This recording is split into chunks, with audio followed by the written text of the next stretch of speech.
नेपाल के इस संघर्ष से ये साफ है कि डेमोक्रेसी सिर्फ चुनाव से नहीं चलती, बल्कि नेपाल में इस समय हालात बहुत नाजुक और ऐतिहासिक मोड़ पर हैं।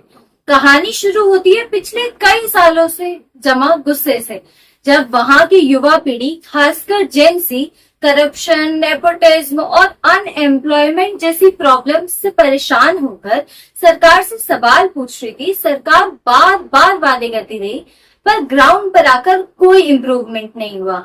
इसी बीच 4 सितंबर 2025 को एक बड़ा शौक आया, जब सरकार ने 26 पॉपुलर सोशल मीडिया प्लेटफॉर्म जैसे फेसबुक, यूट्यूब, एक्स को बैन कर दिया।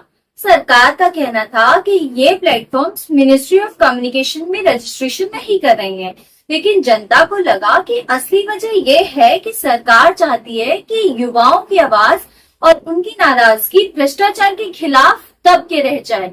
और यही स्टेप एक स्पार्क बना और यंगस्टर सड़कों पर उतर आए। शुरुआत पीसफुल प्रोटेस्ट से की थी, लेकिन धीरे धीरे एक बड़ा आंदोलन बन गया। 8 सितंबर को काठमांडू और दूसरे शहरों में स्थिति बहुत खराब हो गई। पुलिस और प्रोटेस्टर्स आमने सामने हुए और हालात बहुत बुरे हुए। टीयर गैस, लाठी चार्ज और भी बहुत सारी चीज हुई। दुख की बात यह है कि इस दिन कम से कम 19 लोग मारे गए और दर्जनों लोग घायल हुए। लेकिन जनता का गुस्सा अब सिर्फ सोशल मीडिया बैन तक सीमित नहीं रहा। लोग पूछने लगे कि सरकार कब तक करप्शन करेगी, कब तक यूथ को जॉबलेस रखेगी और कब तक राजनीति सिर्फ सत्ता का खेल रहेगा। ये सब देखते हुए प्रधानमंत्री केपी शर्मा ओली को इस्तीफा देना पड़ा और राष्ट्रपति ने पार्लियामेंट भंग कर दी। इसके बाद इतिहास बना कि पहली बार किसी महिला को इंटीरियर प्रधानमंत्री बनाया गया।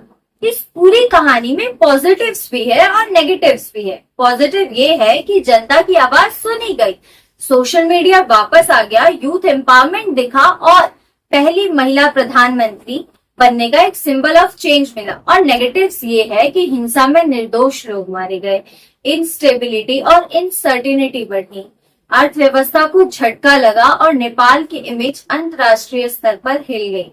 अब बिगेस्ट चैलेंज ये है कि आने वाले चुनाव फेयर, ट्रांसपेरेंट हो, करप्शन और नेपोटिज्म कम हो और यूथ को एम्प्लॉयमेंट अपॉर्चुनिटीज मिले।